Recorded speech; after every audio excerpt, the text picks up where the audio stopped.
আপনাদের সবাইকে সাদর স্বাগত জানাই আমার এই ছোট্ট চ্যানেল ম্যাক প্রাইমে। আজকের ভিডিওতে আলোচনা করব মহাভারত যুদ্ধের এমন এক মহান যোদ্ধাকে নিয়ে, যা অনেকেই হয়তো জানেন। অর্জুন ও উলুপির পুত্র ছিলেন ইরাবণ। তিনি একজন দক্ষ তীরন্দাজ এবং জাদুকরী অস্ত্রের বিশেষজ্ঞ ছিলেন। কুরুক্ষেত্রের যুদ্ধে তিনি শকুনির 6 ভাইকে হত্যা করেন এবং অন্যান্য অনেক যোদ্ধাকে পরাজিত করেন। যুদ্ধের অষ্টম দিনে রাক্ষস আলম্বুসের হাতে ইরাবণ নিহত হয়। ভিডিও ভালো লাগলে চ্যানেলটিকে সাবস্ক্রাইব অবশ্যই করবেন। মহাভারতের যুদ্ধে মহান যোদ্ধা এবং অর্জুনের পুত্র ইরাবণেরও উল্লেখ রয়েছে। কথিত আছে যে যখন যুদ্ধ শুরু হয়েছিল তখন তিনি কৌরবদের নৃশংসভাবে ধ্বংস করছিলেন, কিন্তু তার ধর্মীয় প্রবণতা সত্ত্বেও তিনি অবিবাহিত অবস্থায় মারা যেতে চাননি। এই যুদ্ধের সময় তিনি বিয়ের উপর জোর দিয়েছিলেন। এই পরিস্থিতিতে কৃষ্ণ মোহিনীর রূপ ধারণ করেন এবং ইরাবণকে বিয়ে করেন। যুদ্ধের অষ্টম দিনে যখন ইরাবণ শহীদ হন তখন কৃষ্ণ নিজেকে বিধবা মনে করে সারা দিন শোক করেন। অর্জুন ও উলুপির পুত্র ছিলেন ইরাবণ। নির্বাসনের সময় উলুপি অর্জুনের সাথে বিবাহ বন্ধনে আবদ্ধ হন। তাদের থেকেই ইরাবণের জন্ম হয়। মহাভারত অনুসারে ইরাবণ পাণ্ডবদের পক্ষে যুদ্ধ করেছিলেন এবং কৌরব পক্ষের যোদ্ধাদের অবন্তী রাজকুমার বৃন্দা, অনুবিন্দ, শকুনির ভাই গজ, বাভক্ষ, ঋষভ, অর্জক, শুক্র, সরমগণ, রাউধনের শ্যালক সুদক্ষিণ এবং ভূরিশ্রবের 4 পুত্রকে হত্যা করেছিলেন। যুদ্ধের অষ্টম দিনে কৌরবদের পক্ষে লড়াই করা রাক্ষস অম্বলুস ইরাবণকে হত্যা করে। কিংবদন্তিতেও প্রচলিত যে পাণ্ডবদের বিজয়ের জন্য ইরাবণ দেবী চামুণ্ডের কাছে নিজেকে উৎসর্গ করতে চেয়েছিলেন, কিন্তু পাণ্ডবরা প্রস্তুত ছিলেন না। কৃষ্ণ ব্যাখ্যা করেছিলেন যে ইরাবণের বলিদান বৃথা যাবে না, আপনি দেবী চামুণ্ডার আশীর্বাদ পাবেন। পাণ্ডবরা তার ইচ্ছাকে সম্মান জানিয়ে এটিকে নিয়তি হিসাবে গ্রহণ করতে রাজি হন, কিন্তু তিনি অবিবাহিত অবস্থায় মারা যেতে চাননি এবং মৃত্যুর আগে বিয়ে করতে চেয়েছিলেন। বিয়ের পর তাকে মরতে হবে জেনে পাণ্ডবদের সমর্থনকারী কোনো রাজা তাকে তার মেয়ের সঙ্গে বিয়ে দিতে এগিয়ে আসেননি। এই দিনে ভগবান কৃষ্ণ তাকে মোহিনী রূপে বিয়ে করেন এবং স্ত্রীর মতো বিদায় দেন। কথিত আছে যে ভারতে হিন্দু নপুংসকরা ইরাবণের উপাসনা করে। পৌরাণিক কিংবদন্তি অনুসারে একদিনের জন্য তার মূর্তি ইরাবণ বলে মনে করা হয় এবং তিনি তাকে বিয়ে করেন। একদিন পর সে বিধবার মতো কাঁদে। এই অনুষ্ঠানটি অত্যন্ত পবিত্র বলে মনে করা হয়। ভিডিও ভালো লাগলে চ্যানেলটিকে সাবস্ক্রাইব অবশ্যই করবেন। মহাভারতের ভীষ্ম পর্বের 83তম অধ্যায় অনুসারে মহাভারত যুদ্ধের সপ্তম দিনে অর্জুন ও উলুপির পুত্র ইরাবণ অবন্তীর রাজকুমার বিন্দু ও অনুবিন্দের সাথে প্রচণ্ড যুদ্ধ করেছিলেন। একই সঙ্গে 2 ভাইয়ের সঙ্গে লড়াই করে ইরাবণ তার শক্তি দিয়ে দুজনকেই পরাজিত করেন এবং তারপর কৌরব সেনাবাহিনীর বিনাশ শুরু করেন।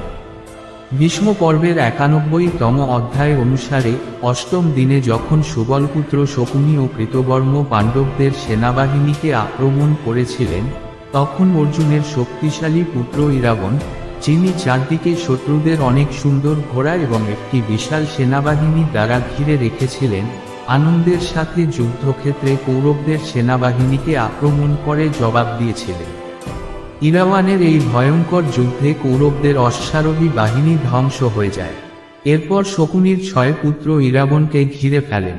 ইরাবণ এককভাবে এই 6 জনের সঙ্গে দীর্ঘ সময় ধরে বীরত্বের সঙ্গে লড়াই করেছিলেন এবং তাদের সকলকে হত্যা করেছিলেন। এটি দেখে দুর্যোধন আতঙ্কিত হয়ে পড়ে এবং ঋষিশৃঙ্গের পুত্র পালিয়ে যাওয়া রাক্ষস আলম্বুসের কাছে যায়, যিনি অতীতে বকাসুর জবাইয়ের কারণে ভীমসেনের শত্রু হয়ে গিয়েছিলেন। এমন পরিস্থিতিতে আলবুস ইরাভাসের সঙ্গে যুদ্ধ করেন। ভিডিও ভালো লাগলে চ্যানেলটিকে সাবস্ক্রাইব অবশ্যই করবেন। ইরাবণ ও আলম্বুসের মায়ান যুদ্ধ বিভিন্নভাবে সংঘটিত হয়েছিল। দানব আলম্বুসার যে অংশটি কেটে ফেলা হয়েছিল সেটি আবার জন্ম নিত। যুদ্ধক্ষেত্রে তার শত্রুকে দেখে দৈত্যটি অত্যন্ত হিংস্র ও বিশাল রূপ ধারণ করে অর্জুনের সাহসী ও সফল পুত্র ইরাবণকে ধরার চেষ্টা শুরু করে। সেই দুষ্ট দানবের ভালোবাসা দেখে ইরাবণও রাগে ভরে প্রেম করতে শুরু করে। একই সময়ে নাগকন্যার পুত্র ইরাবনের মাতৃ পরিবারের নাগাদের একটি দল তার সহায়তায় এগিয়ে আসে। যুদ্ধক্ষেত্রে অনেক সাপ দ্বারা বেষ্টিত ইরাবন বড় দেহের শেষনাগের মতো একটি খুব বড় রূপ ধারণ করেছিল। তারপর তিনি অনেক সাপ দিয়ে শয়তানটিকে ঢেকে দেন। তারপর রাক্ষস রাজা আলম্বুস কিছু চিন্তা করার পর গরুরের রূপ ধারণ করেন এবং সমস্ত সাপকে গ্রাস করতে শুরু করেন। দৈত্যটি যখন ইরাবনের মাতৃ উপজাতির সমস্ত সাপকে গ্রাস করে ফেলেছিল, তখন সে তলোয়ার দিয়ে মন্ত্রমুগ্ধ ইরাবানকে হত্যা করেছিল। দৈত্যটি ইরাবনের পদ্ম এবং চাঁদের মতো উজ্জ্বল মাথা কেটে ফেলে এবং একটি কুণ্ডলী ও মুকুট দিয়ে ঢেকে মাটিতে ফেলে দেয়। ভীমসেনের পুত্র ঘটোৎকচ যখন দেখেন যে যুদ্ধক্ষেত্রে ইরাবনকে হত্যা করা হয়েছে, তখন তিনি উচ্চস্বরে চিৎকার করেন।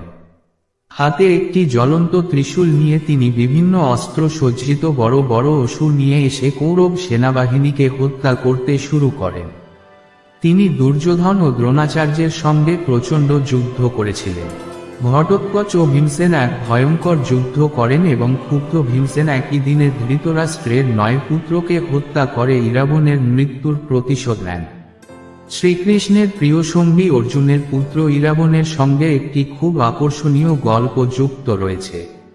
এই প্রসঙ্গে আমরা আপনাকে বলবো যে শ্রীকৃষ্ণ অর্জুনের পুত্র ইরাবনকে বিয়ে করেছিলেন এবং বিধবা হিসাবে তার মৃত্যুতে শোক প্রকাশ করেছিলেন। আসুন জেনে নেওয়া যাক কেন শ্রীকৃষ্ণ অর্জুনের পুত্র ইরাবনকে বিয়ে করেছিলেন এবং কেন ইরাবন নিজেকে উৎসর্গ করেছিলেন। ইরাবন এবং আরাবণ নামেও পরিচিত। সমস্ত নপুংসক নিজেদেরকে তার স্ত্রী বলে মনে করেন। ভিডিও ভালো লাগলে চ্যানেলটিকে সাবস্ক্রাইবে অবশ্যই করবেন।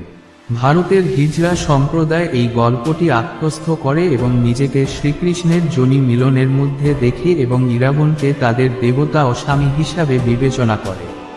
তামিলনাড়ুর ভেল্লুপুরম জেলার কুভগাম গ্রামে ইরাবন দেবতার একটি মন্দির রয়েছে। প্রতি বছর তামিল বছরের প্রথম পূর্ণিমার দিনে এই মন্দিরে একটি 18 দিনের অনুষ্ঠান অনুষ্ঠিত হয়, যেখানে হাজার হাজার হিজড়া তাদের দেবতা ইরাবনের সাথে বিবাহ বন্ধনে আবদ্ধ হয়। কিন্তু পরের দিনই ইরাবনের মূর্তিটি ভেঙে দেওয়া হয় এবং মঙ্গলসূত্র ভাঙা এবং মহাবীরদের মধ্যে হিজড়ারা বিধবার মতো পোশাক পরে। রূপান্তরকামীরা একদিনের জন্য পৌরাণিক দেবতা আরাবণের সাথে বিবাহ বন্ধনে আবদ্ধ হয় এবং পরের দিন বিধবা হয়। ভিল্লুপুরম ভারত ও ভিল্লুপুরম জেলার উলুন্দুরপেট তালুকের পাশেই কুভগাম গ্রাম। কুথান্ডাবর মন্দির এই গ্রামে অবস্থিত। সারা ভারত থেকে রূপান্তরকামীরা ভিল্লুপুরমে ভারতীয় মহাকাব্য মহাভারত থেকে নেওয়া একটি গল্প পুনরায় রচনা করতে জড়ো হয়, যা 2016 সালে নথিভুক্ত একটি দুর্দান্ত স্টাইলে উদযাপিত হয়। ভিডিও ভালো লাগলে চ্যানেলটিকে সাবস্ক্রাইবে অবশ্যই করবেন। মহাভারতের দেবতা আরাবণ বা ইরাবণ অর্জুন এবং নাগ রাজকন্যা উলুপির ঘরে জন্মগ্রহণ করেছিলেন। পাণ্ডবরা যুদ্ধে বিজয় নিশ্চিত করতে মানব বলি দেওয়ার সিদ্ধান্ত নেন। ইরাবণ স্বেচ্ছায় বলিদান দিয়েছিলেন এবং বিনিময়ে তার ইচ্ছা পূরণ হয়েছিল। আত্মত্যাগের জন্য নিজেকে উৎসর্গ করার আগে ইরাবণ একজন মহিলার সুখ উপভোগ করতে এবং বিবাহিত পুরুষ হিসাবে মারা যেতে চেয়েছিলেন। ভগবান কৃষ্ণ মোহিনী রূপে এক মহিলার রূপে আবির্ভূত হন এবং তাকে বিয়ে করেন এবং পরের দিন আরাবণের মাথা কেটে ফেলা হয়। মোহিনী তার জন্য কাঁদে, বিলাপ করে এবং শোক করে, যেমন কোনো স্ত্রী তার স্বামীর জন্য করে না। আরাবানের আরাবানীরা নিজেদেরকে মোহিনী কৃষ্ণের স্ত্রীলিঙ্গ রূপ একজন পুরুষের দেহের ভিতরে আটকা পড়া মহিলা হিসাবে চিহ্নিত করে। এই উৎসবে পুরোহিত, যাকে আরাবণ হিসাবে বিবেচনা করা হয়, তিনি আরবানীদের একটি থালি বা মঙ্গলসূত্র বেঁধে দেন এবং তাদের বিবাহ বন্ধনে আবদ্ধ করেন। পরের দিন থালি আরুথাল বা বিধবা রীতিনীতি অনুসরণ করা হয়, যার মধ্যে রয়েছে ইরাভানের মৃত্যুকে বোঝাতে থালি ভাঙা এবং চুড়ি ভাঙা। আরাবণীরা সাদা শাড়ি পরে আরাবণের মৃত্যুতে শোক করে। এটি 18 দিনের উৎসবের শেষ দিনে পরিবেশিত হয়।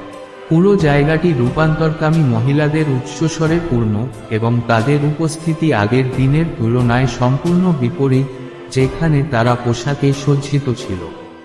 বন্ধুরা, আজকের ভিডিওটি এখানেই শেষ করছি। আগামীকাল আপনাদের সামনে আবারও উপস্থিত হব নূতন একটি ভিডিও নিয়ে। সবাই ভালো থাকবেন, সুস্থ থাকবেন। ভিডিও ভালো লাগলে চ্যানেলটিকে সাবস্ক্রাইব অবশ্যই করবেন। যদি পারেন ভিডিওটি বেশি করে লাইক ও শেয়ার করবেন।